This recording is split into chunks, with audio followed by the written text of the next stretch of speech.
This is the BMW X1. Now the old X1 didn't really look much like an SUV, did it? Its nose is just too long and it kind of reminded me of a toucan and its huge bill. This one though, the proportions are just right. It does look like an SUV, so it's kind of chunky, it's tall. It's actually based on a Mini platform rather than a BMW platform, and that has allowed BMW to maximise the space inside for the overall outside dimensions. So if you come into the back, you'll see I have got loads of knee room, absolutely acres of headroom. In fact, this car is more spacious in the back than its key rivals, such as the Mercedes GLA and the Audi Q3 Plus. I mean, look, the middle seat, it's not the widest, but it is comfy enough if you need to carry three. And there may be a hump in the floor, but it's not too large. And the footwells are huge, so there's enough room for everyone's feet. Also, you can get this car with rear seats that slide for more boot space. They also recline as well, so you can get even more comfortable. And if I pull this down, you'll see you've got an armrest there, some cup holders there, little pointless storage area there. But this is useful, the fact that these seats split 3 ways, so you can carry 2 people in the back and some skis through there or longer items if you need to. So yeah, on the whole, in the back seats, this car is very, very impressive. Moving on to the boot. So, as with the back seats, this is the biggest boot in its class. It's absolutely massive. I mean, look at that. Loads of room there, nice square shape as well. And there's no low lip to lift stuff over. You've got some cubby storage about the place. You've got 12-volt socket. You've got tethering points. I mean, what's not to like? And look how much underfloor storage is under there. I could get under there. And this is a feature I do really like as well. Look, I can fold down the rear seats just by putting a button. I don't have to reach in. There we go.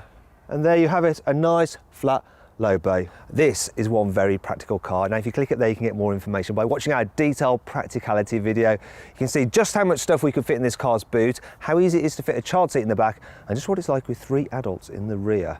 Now that brings us on to the front of the car, because not only is this more practical than the old X1, it's also more luxurious inside.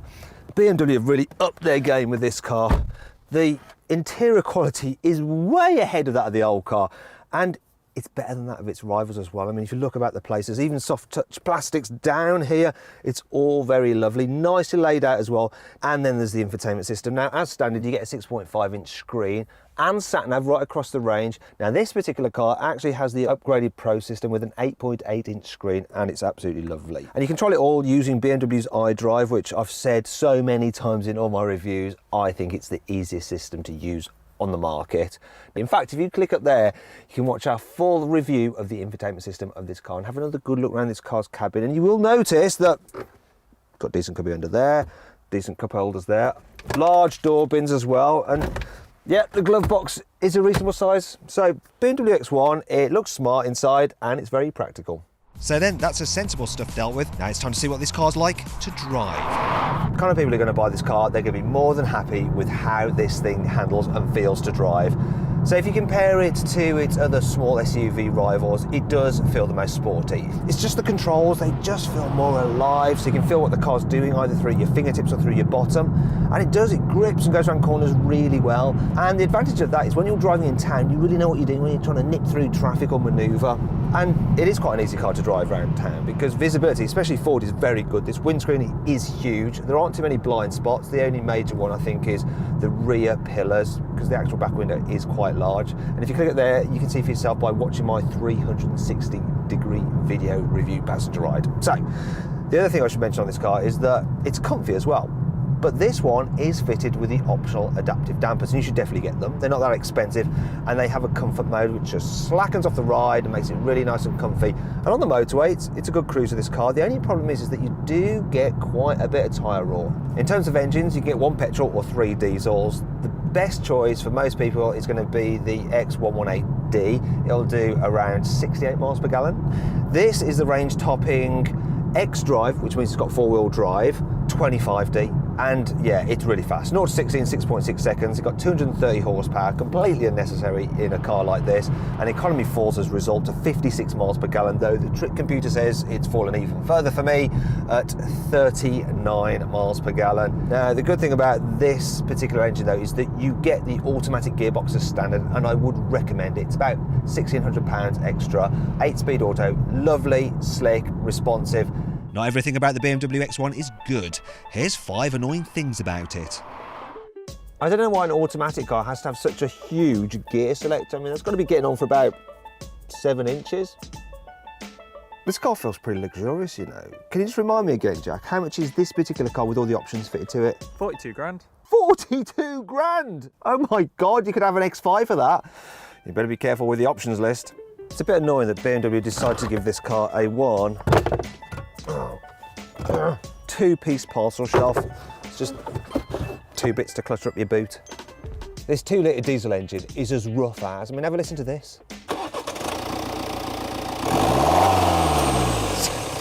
Sounds like an old man. Unlike with many rivals, auto emergency braking isn't standard. So you've got to be very careful that you don't accidentally hit something.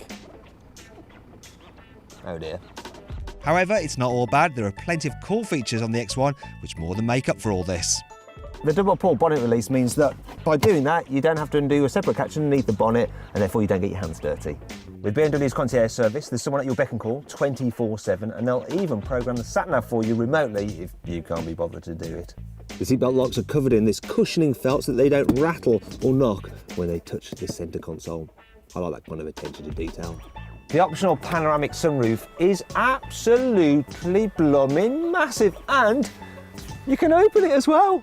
There's Isofix fittings on the front passenger seat, which makes it easy to install the seat base.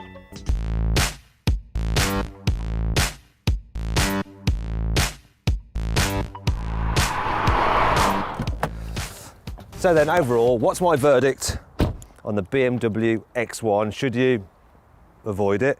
Should you consider it? Should you shortlist it? Or should you just go right ahead and buy it? Well, I reckon, yeah, you should go right ahead and buy it, because if you're in the market for a small premium SUV and you can afford it, this is the best one. Thanks for watching. If you enjoyed this video, please like it and share it, and click on the Carwow logo to subscribe to our channel. And if you click on the video windows, you can watch our detailed practicality, infotainment and 360-degree passenger ride videos for the BMW X1. Did you spot the Easter egg in this video? It was a picture of the X1 rocket plane in the car centre console.